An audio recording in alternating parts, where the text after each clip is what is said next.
Desejo apresentar aqui as formas de oração que praticamos na Igreja do Evangelho Pleno de Ioido, em Seul, Coreia. Não quero dizer com isso que tenhamos esgotado todas as formas de oração possíveis. Talvez você conheça uma forma que não está incluída aqui. Contudo, o que passo a expor baseia-se em nossa experiência e explica alguns dos motivos do desenvolvimento peculiar que nossa igreja vem experimentando. A primeira forma de oração é a nossa devoção pessoal. Se quisermos manter um crescimento espiritual contínuo, temos que manter regularmente uma vida de devoção pessoal. Se pararmos de orar, começaremos a diminuir nosso ritmo e ficaremos sem o ímpeto, vivendo apenas do impulso inicial, como já ministrei antes. Em diversas partes do mundo, o cristianismo passou a ser uma religião tradicional, cheia de ritualismo e com pouca vida. Nesta época de pressa em que vivemos, as pessoas têm dificuldade em estabelecer e manter um momento para sua devoção pessoal. A televisão, a internet, ocupa um lugar cada vez mais predominante em nossa vida. Isso nos leva a desperdiçar mais do precioso tempo que poderia ser devoção à oração. O que está acontecendo é que quanto mais a civilização avança, maior é o número de distrações que impedem que homens e mulheres dediquem a oração diariamente. A única maneira de escaparmos dessa armadilha é conscientizar-nos da extrema importância de observarmos nosso momento devocional todos os dias. Existem muitas razões para orarmos diariamente. Damos a seguir apenas duas delas. A primeira, temos que começar o dia com oração, pois Deus gosta de agir em nosso coração bem cedo. Há um rio, cujas correntes alegram a cidade de Deus, o santuário das moradas do Altíssimo. Deus está no meio dela, jamais será abalada. Deus a ajudará desde antemanhã. No hebraico, durante a madrugada. Salmo 46, 4 e 5. Desperta, ó minha alma, despertai lira e harpa, quero acordar a alva. Salmo 57, 8. Essa mesma afirmação é repetida por Davi no Salmo 108, 2. Esses dois textos revelam o hábito que o rei Davi tinha de levantar-se bem cedo, todos os dias, para louvar e engrandecer a Deus. É por isso que Deus testifica que Davi era um homem segundo o coração dele, mas ele não se limitava apenas a louvar e adorar a Deus cedo de manhã. Ele buscava o Senhor também durante esse precioso momento matinal. Ó Deus, Tu és o meu Deus forte, eu te busco ansiosamente, a minha alma tem sede de Ti, meu corpo te almeja como terra árida, exausta sem água. Assim eu te contemplo no santuário, para ver a Tua força e a Tua glória, porque a Tua graça é melhor do que a vida, os meus lábios te louvam. Assim cumpre-me bendizer-te enquanto eu viver. Em Teu nome levanto as mãos. Salmo 63, 1 ao 4. Deus prometeu que aqueles que se levantarem cedo para buscá-lo o encontrarão. Segundo diz uma versão de Provérbios 8:17, eu amo os que me amam, e os que de madrugada me buscam acharão. Em segundo lugar, quando começamos o dia em oração, obtemos as forças espirituais e físicas de que precisamos para nos desincumbir de nossas responsabilidades. Com minha alma, suspiro de noite por Ti, e com o meu espírito dentro de mim, eu Te procuro diligentemente. Porque quando os teus juízos reinam na terra, os moradores do mundo aprendem justiça. Isaías 26, 9. Ao buscar ao Senhor pela manhã, Isaías aprendeu os juízos de Deus em seu espírito. Já percebi que a sabedoria de Deus que me sobrevém no momento devocional pela manhã me torna mais eficiente. Em questão de minutos, sei o que Deus quer que eu faça em cada situação. E como tenho a mente de Cristo, não preciso passar muitos dias julgando uma questão. Mas nosso momento devocional não é feito apenas de oração, deve incluir também a leitura da Bíblia. Muitas vezes, nós que estamos no ministério pastoral, só estudamos as Escrituras, buscando mensagens para pregar. Mas o fato é que precisamos ler a Bíblia com o objetivo também de buscar alimento para o nosso coração. Guardo no coração as tuas palavras, para não pecar contra ti. Salmo 119, 11. A revelação das tuas palavras esclarece e dá entendimento aos simples. Salmos 119, 130. Deus pode falar-nos através das Escrituras, se permitirmos que Ele o faça. Nas horas da manhã, estamos com a mente ainda desanuviada dos conflitos que ocorrerão durante o dia. Assim sendo, estamos mais predispostos para receber sua orientação e a instrução que vem de sua palavra. Como ministro do Evangelho, devo ter sempre em mente que minha pregação e meu ensino devem sempre brotar de estudo pessoal. O povo de Deus que me ouve receberá bênçãos na medida em que eu também receber as bênçãos da palavra de Deus. Se eu estiver motivado, poderei motivar a outros. Só poderei inspirar a outros na medida em que eu mesmo estiver inspirado pelo Espírito Santo. Portanto, preciso ler a Bíblia diariamente na hora devocional.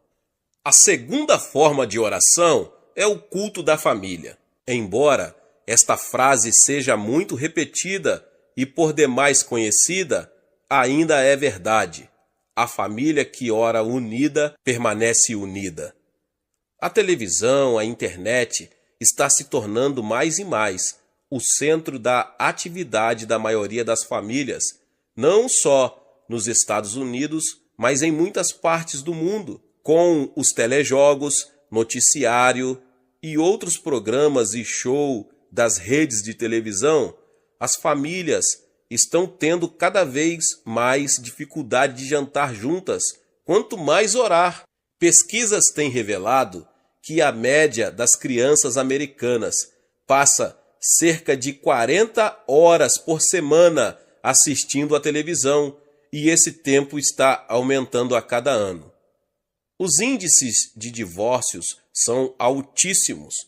Em alguns lugares, há mais pessoas se divorciando do que se casando. Parece que o grande vitorioso na batalha que se trava nos lares é Satanás. O que poderá impedir que essa batalha afete a família? A resposta para essa pergunta é o culto doméstico. O momento devocional da família deve constar de cânticos de hinos, leitura da Bíblia e oração. Durante esse momento, deve-se agir com toda a sinceridade, principalmente com relação às crianças. Como já relatei o que meu filho mais velho disse certa vez durante um de nossos cultos domésticos, permito que todos os meus filhos expressem seus sentimentos, temores e frustrações com toda liberdade. Desse modo, podemos manter sempre em dia o fluxo das comunicações entre nós, como um relacionamento bem sincero. Os alarmantes dados estatísticos que agora estão sendo divulgados revelam que muitos suicídios estão ocorrendo na faixa da adolescência. Os jovens estão sofrendo pressões cada vez maiores devido ao distanciamento que experimentam com relação aos pais, além das pressões normais que suportam para se acomodarem ao seu grupo social. Por causa disso, muitos jovens estão recorrendo às drogas, ao sexo ilícito e ao álcool. Mas quando depois de certo tempo esses estímulos artificiais deixam de produzir o efeito desejado, eles mergulham no desespero e dão cabo da própria vida. Os psicólogos afirmam que a família é a única fortaleza de esperança que resta hoje para os jovens. Nossos filhos só terão forças para resistir aos ataques do diabo se mantivermos com eles uma comunicação sincera e franca. Satanás ataca os jovens também por meio de falsas religiões. Todos estamos familiarizados com as seitas que oferecem aos jovens uma falsa atmosfera de lar e família. A resistência mais forte que podemos opor a isso é um bom culto doméstico. Assim como Deus decidiu partilhar conosco o peso que sente pelo mundo, assim também nós temos que aprender a comunicar a nossos filhos o que nos pesa ao coração. Por que não partilhamos com eles nossos motivos de oração, já que eles veem os resultados que obtemos? Como irão aprender a encarar e solucionar seus problemas, entregando-os a Deus, se não nos virem fazer o mesmo? Em nossa casa, temos o círculo de oração todos os dias. Damos-nos as mãos e começamos a orar. Um de meus filhos talvez esteja tendo dificuldade com uma de suas matérias da escola. Imediatamente, isso se torna um problema de toda a família, que deve ser apresentado ao trono da graça. Eu, por exemplo, oraria da seguinte maneira: Senhor, ajuda meu filho nesta prova que ele irá fazer, que ele possa aprender a matéria tão bem que consiga uma nota bem alta para a tua glória. Amém. Minha esposa Grace também tem suas preocupações. Ela é uma pessoa muito importante em meu ministério. Contudo, suas preocupações às vezes estão voltadas para a editora que ela administra ou para uma programação musical de que esteja participando. Outras vezes, seu problema é o vestido novo que precisa para uma reunião especial. Mas suas preocupações dizem respeito a todos nós. Isso dá à nossa família um senso de união muito forte que dificilmente é rompido. A terceira forma de oração é a oração no culto. Um dos mais importantes ministérios que temos na Igreja do Evangelho Pleno é a oração uníssona que fazemos em todos os cultos. Sempre iniciamos os cultos assim, todos os crentes orando ao mesmo tempo. Às vezes oramos pela nossa pátria, para que seja salva e esteja sempre protegida. Depois de sofrermos durante muitos anos sob a opressão japonesa e a invasão da Coreia do Norte, que é comunista, e sabendo que a liberdade, e principalmente a liberdade de religião, é tão preciosa, oramos fervorosamente a Deus para que ela seja mantida. Oramos também pelas autoridades do país. Deus ordenou que o fizéssemos e, se não obedecermos, teremos o governo que merecemos. Por isso, oramos pelo presidente e também pelas demais autoridades. Essa é a razão porque tenho toda a liberdade de pregar o Evangelho em minha igreja, na televisão e no rádio. Há muitas pessoas, principalmente na Europa, que não gozam dessa liberdade de pregar a palavra de Deus por ondas aéreas. Nós somos muito gratos por essa liberdade que temos na Coreia e a protegemos através da oração. Além disso, oramos em uníssono, também pelos milhares de pedidos que nos chegam dos Estados Unidos, Japão e de outras partes do mundo. No início de todos os cultos, eu me prostro junto ao púlpito dos pedidos de oração e coloco as mãos sobre os pedidos e todos oramos conjuntamente. Depois, esses pedidos são remetidos para o monte da oração. Mas antes disso, milhares de pessoas oram fervorosamente por eles em todos os 7 cultos que realizamos. Mas, sobretudo, oramos por um avivamento de âmbito mundial, pelo qual todas as nações da terra possam ouvir a pregação do Evangelho para cumprimento de nossa missão, até que Cristo volte. Sendo a maior igreja do mundo, reconhecemos que temos responsabilidade de orar pela Igreja de Jesus Cristo e por todas as nações. Após a pregação, oramos novamente. Dessa vez, oramos ao Espírito Santo, pedindo-lhe que aplique ao nosso coração a palavra que foi anunciada, para que sejamos praticantes dela e não apenas ouvintes. Sempre que oramos em conjunto, oramos com determinação e firmeza.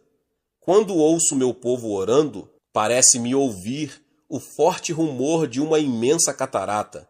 Sabemos que Deus deve sentir a sinceridade de nossa oração, pois oramos em uníssono e em união.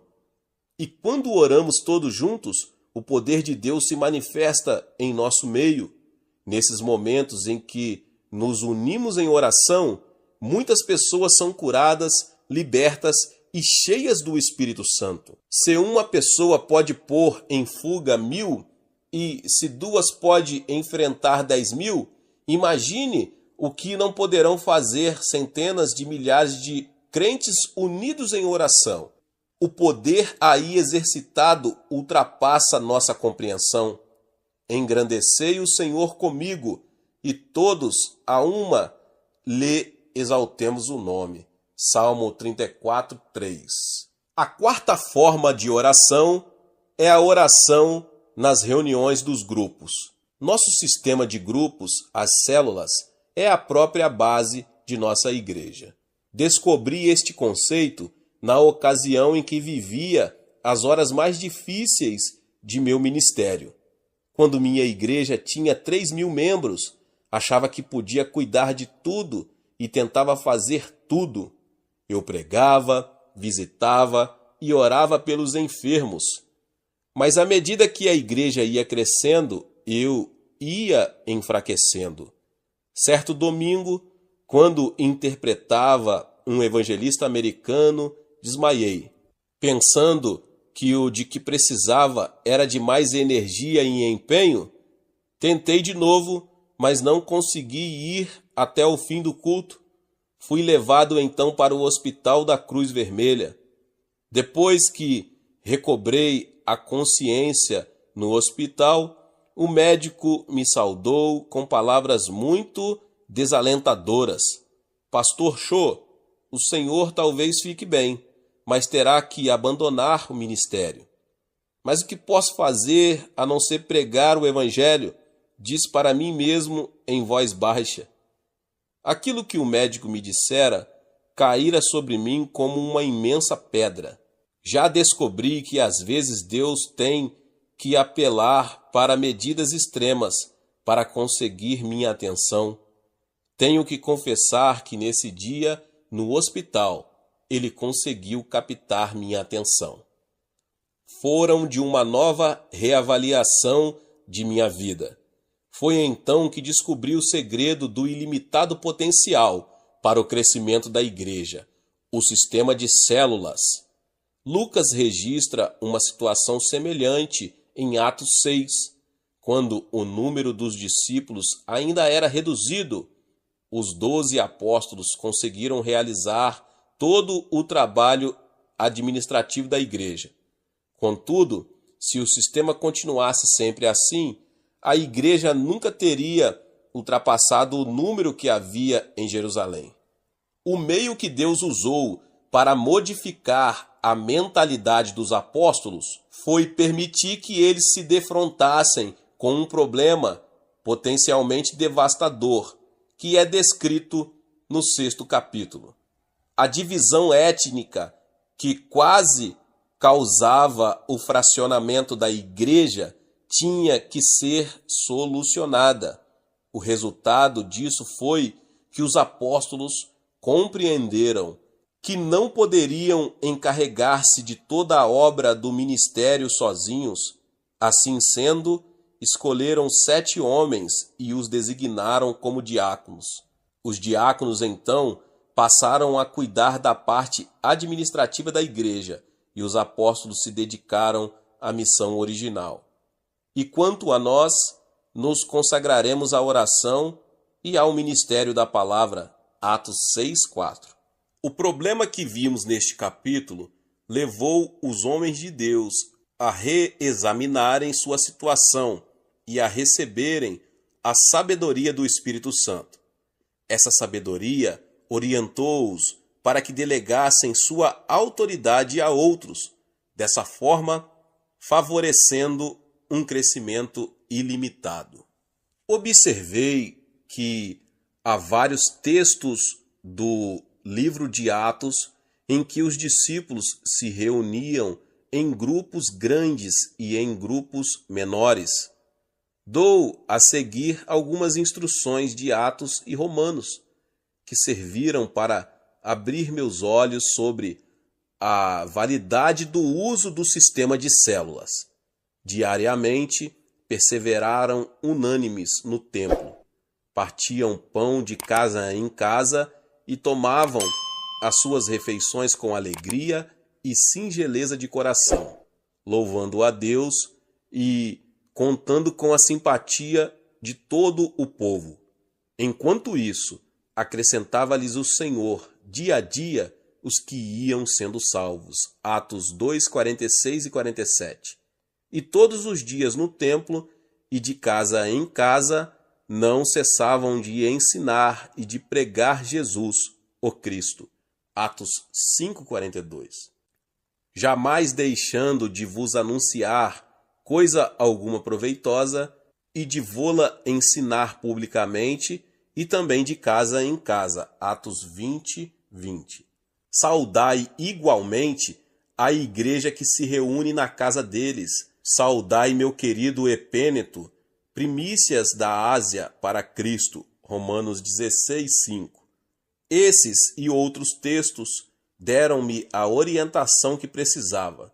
De lá para cá, nosso sistema de células cresceu tanto que no momento contamos com mais de 20.000 grupos em nossa igreja. Se cada uma dessas células ganha 2 famílias para Cristo, em um ano, isso significa que temos mais 40.000 famílias novas em nosso meio. E como uma família média é composta de 4 pessoas, nosso índice de crescimento é de 160.000 novos convertidos por ano. Nessa conta não entram os novos membros que são salvos por Cristo através da televisão, do rádio e de nossos cultos de domingo. Contudo, o crescimento contínuo de nossa igreja depende principalmente de nosso sistema de células. As reuniões de células agrupam de 5 a 10 famílias. Elas se reúnem nos lares, ponto mais propício para as reuniões noturnas ou para as reuniões femininas durante o dia. Reúnem-se também em escolas, o melhor lugar para nossas células de estudantes, em fábricas, para as reuniões de nossas células de operários. Ou então se reúnem também num restaurante, que é um bom lugar para as reuniões de comerciantes, executivos e etc. Onde quer que se reúnam, essas pessoas constituem a igreja em ação. Nosso templo grande é o local onde todos se juntam para participar da pregação da palavra e do culto de adoração prestado por toda a igreja. Mas, na verdade, nossa igreja se reúne em milhares de locais, em toda a extensão de nossa cidade. Nas reuniões de células, os membros oram uns pelos outros. Se alguém adoece, o líder da célula faz uma visita e ora em favor de sua cura. Nossos membros já aprenderam que a oração é fundamental e por isso oram por tudo. Oram fervorosamente pela igreja, pela nação, oram para que o avivamento da Coreia continue e para que haja um avivamento no mundo todo. Oram pelas pessoas que talvez possam se converter, para que a igreja continue a crescer. Nos encontros de dirigentes de células, sempre enfatizo que cada grupo deve ter objetivos definidos em suas orações. Por isso, quando os grupos oram em fé, traçam um quadro bem claro de seu propósito na oração. E como é mais fácil ganhar para Cristo as pessoas que conhecemos, os membros das células pregam para seus vizinhos, amigos e parentes. Assim que Deus abre a porta para que uma dessas pessoas se converta, o membro que com ela se relaciona fala disto para o restante do grupo e todos se põem a orar pelo outro incessantemente, até que se renda a Cristo. Já aprendemos que nesta terra estamos em guerra contra Satanás. Nossos opositores são os demônios e seus espíritos demoníacos. O campo de batalha é o coração das pessoas. Nosso alvo é que todos possam conhecer a graça salvadora de nosso Senhor e Salvador Jesus Cristo. Assim traçamos os planos cuidadosamente.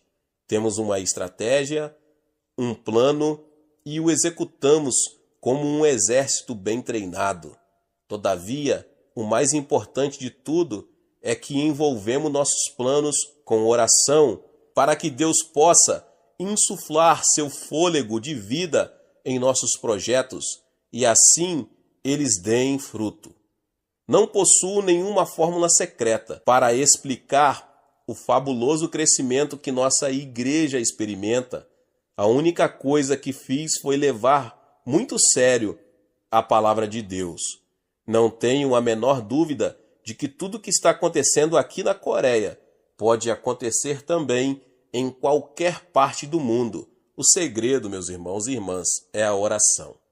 A quinta forma de oração é a oração no monte. O local que denominamos Monte da Oração não é apenas uma área de retiro dedicada para a oração.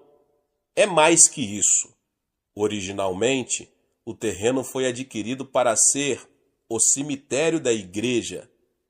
Como a Coreia sempre foi um país tradicionalmente budista, era muito importante que possuíssemos um cemitério próprio. Em 1973, quando nosso templo atual estava sendo construído, houve uma desvalorização do dólar. Isso resultou em que o won, a moeda coreana, e que está ligada ao dólar em valorização, caísse muito. Então o país entrou em profunda recessão econômica.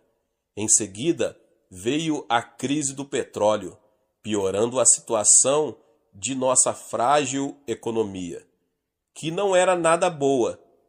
Muitas pessoas perderam o emprego e as rendas caíram muito. Na época, havíamos assinado contratos com uma construtora e passando por uma elevação sem precedente nos nossos custos da construção. Comecei a temer a possibilidade de um colapso financeiro e me afligi bastantemente. Assumi uma atitude derrotista e às vezes ia sentar-me no prédio inacabado e ficava ali desejando que os caibros caíssem em minha cabeça. Nessa crucial fase de meu ministério, um grupo de pessoas da igreja resolveu ir para nossa propriedade e começar a construir um recinto para a oração, principalmente em favor do seu pastor, que estava sofrendo tanto.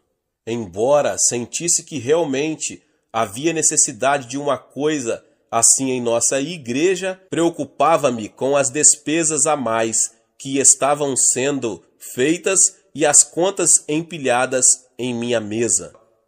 Compreendendo que somente uma intervenção sobrenatural de Deus poderia salvar-nos da ruína, passei a ir orar com os outros no monte da oração.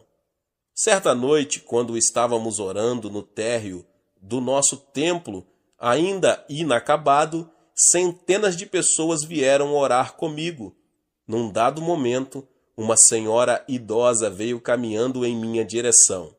Quando se aproximou do púlpito, notei que seus olhos estavam cheios de lágrimas.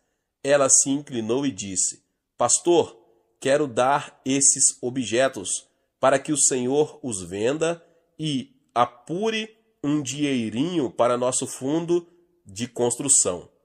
Baixei os olhos para as mãos dela e ali estavam uma tigela e um par de palitos de comer arroz. Então respondi: Mas minha irmã, não posso aceitar essas coisas tão essenciais para a senhora. Mas pastor, continuou com lágrimas a escorrer-lhe abundantemente pelo rosto enrugado, sou uma velha e não tenho nada de valor para dar ao meu Senhor. No entanto, Jesus salvou-me pela sua graça. Essas coisas são os únicos objetos que possuo no mundo. Deixe que eu dê isto para Jesus. Posso colocar o arroz num jornal e posso comer com as mãos. Sei que vou morrer muito em breve e não quero ir encontrar-me com Jesus sem ter lhe dado alguma coisa nessa terra. Quando ela acabou de falar, todos os presentes choraram abertamente. A presença do Espírito Santo encheu o lugar e todos nos pusemos a orar no Espírito. No fundo do salão estava um comerciante que se comovera muito e disse: Pastor Cho, quero comprar esta tigela e estes palitos por $1.000. E depois disso, todos começaram a doar seus bens. Eu e minha esposa vendemos nossa casinha e demos o dinheiro para a igreja. E foi esse espírito de contribuição que nos livrou da ruína financeira. Com o passar dos anos, o Monte da Oração se tornou um local para onde concorrem milhares de pessoas diariamente para orar e jejuar e verem suas necessidades supridas. Mais tarde, construímos um salão grande com capacidade para 10.000 pessoas e que hoje já está muito pequeno para o número de pessoas que ali vão. A frequência varia bastante, mas normalmente ali comparecem diariamente cerca de 3.000 pessoas para orar, jejuar, cultuar e adorar nosso santo e precioso Senhor. E nessa atmosfera de intensa oração a Deus, curas e milagres são ocorrências de toda hora. No ano passado, passaram pelo Monte da Oração mais de 300.000 pessoas. Assim, em nosso retiro de oração, constituí a linha de frente de nosso ataque às forças do diabo nesta terra. Não existe nenhum outro lugar na terra em que haja mais pessoas jejuando e orando do que ali. E Deus atende às nossas orações. As bênçãos são por demais numerosas para se contarem. Na parte em que falo sobre jejum e oração, explorei de forma mais detalhada o método que usamos para a prática desse recurso bíblico para a solução de nossos problemas. Nunca é demais insistir em que é grande a importância do jejum e da oração, se quisermos que haja avivamentos e que eles permaneçam. E no Monte da Oração não temos apenas grupos de oração, temos também locais para que os crentes orem sozinhos. São as nossas grutas de oração. São pequenos compartimentos, grutas escavadas na encosta do monte. Nesses vãos, as pessoas podem ficar silenciosas e tranquilas na presença de Deus. Tenho meu próprio aposento de oração, onde fecho a porta e fico em comunhão com meu Pai Celestial, em intensa oração por longo tempo. Há pouco, referi-me ao monte da oração como o retiro da oração. Disse isso porque estamos em fase de preparação para recebermos milhares e milhares de pessoas, não só da Coreia, mas de todas as partes do mundo.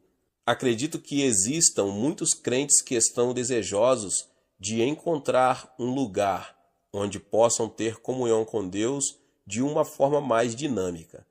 Não que Deus não possa ser encontrado em qualquer lugar onde as pessoas o procurem em espírito e em verdade, mas é que não existe outro lugar na terra com maior intensidade de oração do que em nosso monte. As pessoas não se contentam mais em apenas ouvir contar grandes operações de Deus. Elas desejam ver o que Ele está fazendo. Por isso estamos abrindo estradas, construindo locais de hospedagem, e as dependências existentes estão sendo aumentadas para que possamos acomodar a obra que Deus vai realizar. Davi escreveu o seguinte: converteu o deserto em lençóis de água e a terra seca em mananciais. Estabeleceu ali aos famintos, os quais edificaram uma cidade em que habitassem. Salmo 107, 35 e 36. Ele diz também: todas as nações temerão o nome do Senhor, e todos os reis da terra a sua glória, porque o Senhor edificou a Sião, apareceu na sua glória, atendeu à oração do desesperado e não lhe desdenhou as preces. Ficará isto registrado para a geração futura, e um povo que há de ser criado louvará ao Senhor. Salmo 102, 15 ao 18. A sexta forma de oração é a oração de vigílias de oração. Como é que milhares de crentes conseguem passar todas as noites de sexta-feira em oração? Muitas pessoas me fazem essa pergunta em muitas partes do mundo. Se alguns conseguem passar a noite toda numa discoteca, por que os crentes consagrados não podem passar a noite toda orando e adorando a Deus?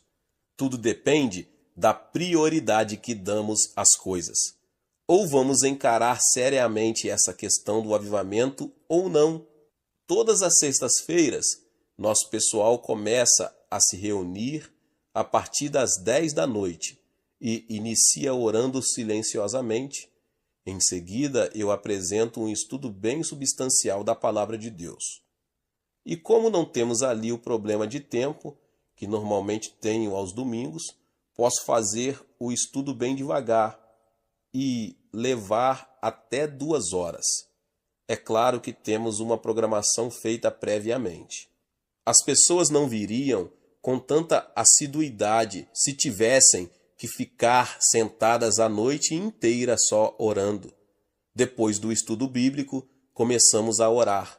Oramos por problemas específicos, problemas de nossa igreja, bem como por nossas próprias necessidades. Após esse período de oração, cantamos corinhos. Em seguida ao período de louvor, um dos copastores prega. Depois cantamos hinos de novo e nos preparamos para ouvir os testemunhos pessoais, aquilo que Deus está realizando na vida dos membros da igreja. Deus tem realizado tantos milagres de sua graça em nosso meio que é impossível ouvirmos todos os crentes que desejam falar. Essas maravilhosas narrativas do poder de Deus nos levam a querer cantar de novo. Antes que nos demos conta, já são 4:30 da manhã e está na hora de nos prepararmos para o culto de oração do sábado de manhã. Depois da oração, nos despedirmos e vamos para casa regozijando-nos.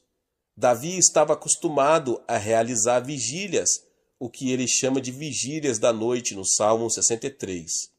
Isaías proferiu a seguinte profecia: um cântico haverá entre vós, como na noite em que se celebra festa santa, e alegria de coração, e como a daquele que sai ao som da flauta para ir ao monte do Senhor, a rocha de Israel. Isaías 30, 29. Quando os discípulos estavam presos, eles não passaram a noite se queixando da sorte, passaram cantando e orando. Então Deus os ouviu e mandou o livramento, sob a forma de um anjo.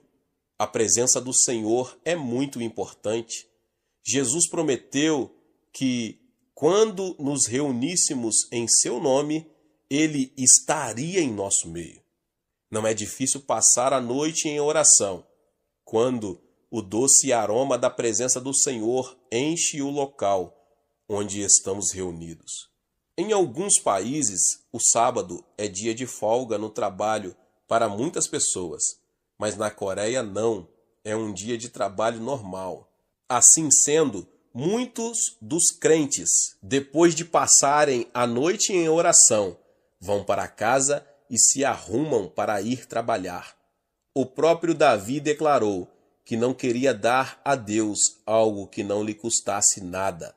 Embora passar uma noite em oração não seja muito fácil, na verdade, esse é o meio pelo qual temos conseguido manter aceso a chama do avivamento aqui na Coreia. Glória a Deus, Deus abençoe a sua vida. Você que ouviu essa palavra, tremendo, né? Se inscreva aqui no canal se você chegou pela primeira vez. Ative o sininho das notificações para você ficar por dentro de tudo que está acontecendo aqui no canal. Deixe também o seu like e também não esqueça de compartilhar esta palavra com mais pessoas.